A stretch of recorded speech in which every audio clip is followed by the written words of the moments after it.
I don't care whether you're a man or a woman, he said, his voice low and steady. I like you, Jay. I always have, my childhood crush said as he looked into my eyes like he was searching for something buried deep, something I didn't even know I'd been hiding. The air between us felt heavy, charged, and I couldn't move. My heart stuttered. I felt myself melting under the weight of his gaze. Like all the walls I'd built were quietly crumbling. The years of wondering, of pretending not to care, unraveled in that moment. I wanted to speak, to say something back, but all I could do was feel everything I'd buried rushing to the surface. I crouched on the rooftop, my eyes fixed on the Darius mansion below. My target was Ricky Darius, one of the heirs to the powerful Darius group.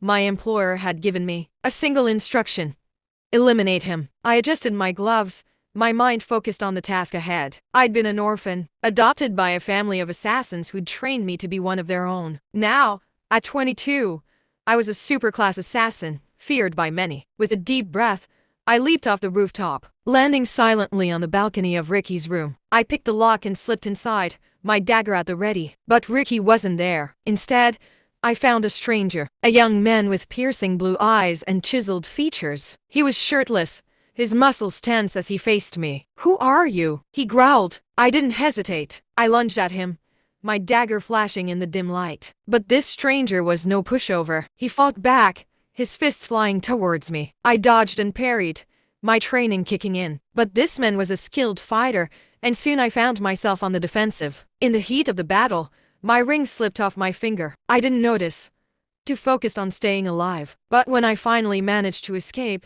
I realized my beloved ring was gone. "No," I whispered, my heart sinking. That ring had been my constant companion since I was 7. A rich kid named Lawrence had given it to me when he visited the orphanage with his father. I remembered him vividly, same piercing blue eyes as this stranger. I'd treasured the ring ever since. Now, I had to go back for it. But how? I couldn't risk being seen.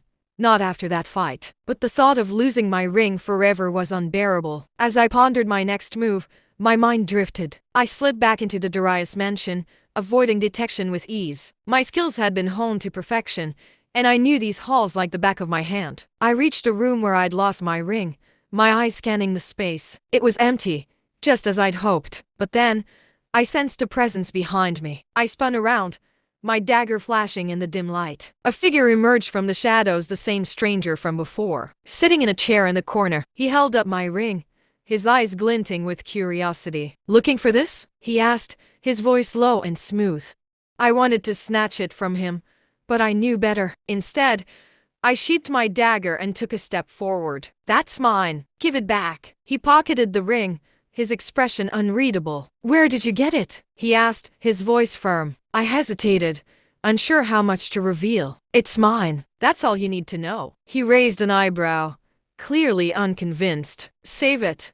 You're an assassin, not some wealthy socialite. This ring is a family heirloom. My family's heirloom." I bristled at his tone but kept my cool. "It's still mine." He smirked, a cold glint in his eye. "We'll see about that." Suddenly, he lunged at me, his fists flying. I dodged and parried, my training kicking in. But this man was a skilled fighter, and soon, I found myself on the defensive. I tried to retreat, but he had me cornered. I was trapped. "Fine," I spat, my chest heaving with exertion. "A friend gave it to me, at the orphanage." His eyes narrowed, his expression skeptical. "I don't believe you. You're lying." He took a step closer, his voice dropping to a growl. "Get out of my face.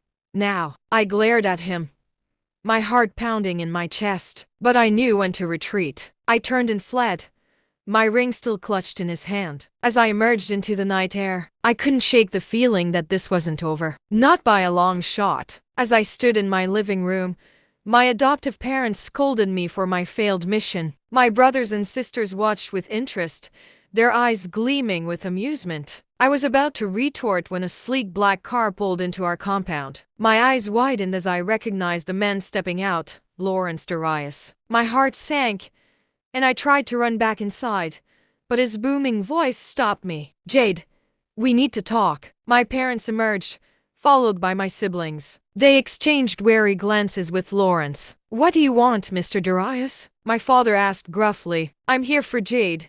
She tried to assassinate me. I'm taking her with me. My parents refused, but Lawrence was not a man to be trifled with. I knew we'd lose this battle, so I asked to speak with him alone. My family exchanged skeptical glances but agreed. Once we were alone, I turned to Lawrence. How did you find me? How did you find me? I asked, my eyes narrowing slightly. He smirked. I'm Lawrence Darius, as if that explains everything. I raised an eyebrow. That doesn't explain anything. What's your problem? I have no problem. I just want to know where you got this ring. I hesitated, unsure how much to reveal. The ring is mine. A friend gave it to me. Lawrence pulled out a tablet, showing me a photo of a woman wearing the exact same ring. This ring belongs to my family. My father gave it to me, but I lost it years ago. I shrugged. Maybe you lost it and someone found it, then gave it to my friend, who gave it to me. Lawrence's eyes narrowed. I don't think so. This ring is a family heirloom. It's been passed down through generations of Darius man. I smiled slightly. Well, maybe it was passed down to my friend, Jack. He visited our orphanage with his father, who donated money but also sold kids on the side. Lawrence's expression changed, his eyes widening in surprise. You're lying. This ring was given to a boy, not a girl. My face twisted in anger. I was a girl, not a boy. Jack was the stupid one who thought I was a boy just because I wore boys' clothes and climbed walls. Lawrence's eyes were wide open now, a look of shock on his face. Jay? I took a step back, my eyes widening too. Jack? But I thought you were Lawrence. I heard that Jack died. Lawrence smiled, a sad smile. And I heard that Jay died too. We looked at each other, both of us unsure of what to do next with our feelings. I took a step forward, my heart pounding. Jack, is it really you? He nodded, a smile spreading across his face. It's me, Jay. I've missed you so much. I felt tears prick at my eyes as I looked at him. What happened? I thought you died in a car accident. His face changed, his expression turning somber. I was supposed to die. One of my stepmothers wanted me out of the way, so her own sons could inherit my father's wealth. She arranged the accident, but I survived. How did you? He took a deep breath. My mother's family took me in and raised me as one of their own. They gave me a new name, Lawrence. My own father thought I was dead, that my body had burned in the fire. I felt a surge of anger towards the stepmother, but Jack's next words distracted me. But when I turned 20, I returned to my father's side. I was old enough to fight for myself by then. I nodded, understanding. And now you're here, with me. He smiled again. Yes, I'm here with you, Jay. I took another step forward, my heart racing. He gave me that cracked smile, and I knew it was him. It was my Jack.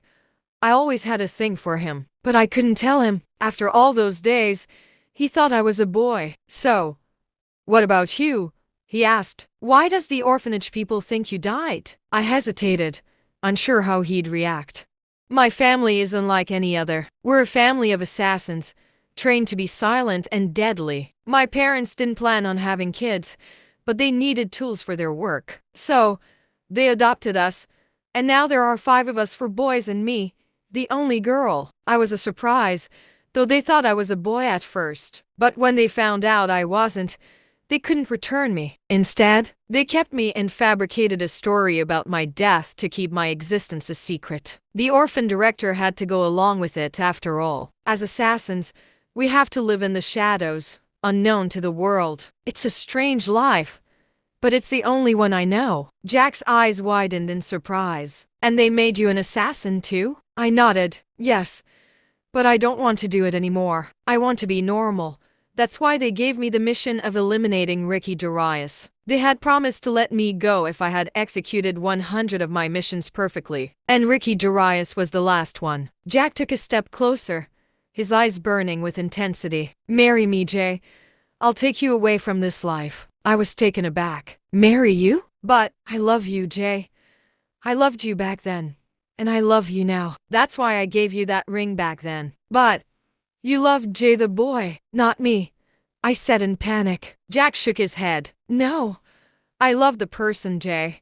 It didn't matter whether you were a boy or a girl. I still love that person. And if this story hit you even a little, please subscribe. I have more stories, and some of them are darker than this. Share your favorite twist or your theory before the reveal. Drop a heart for the old man. Subscribe for more shadow-drenched stories from Mimi Stories 256. Hashtag thriller narration, hashtag mystery story, hashtag dark tales, hashtag supernatural drama, hashtag fiction series, hashtag Mimi Stories 256, hashtag storytime thriller.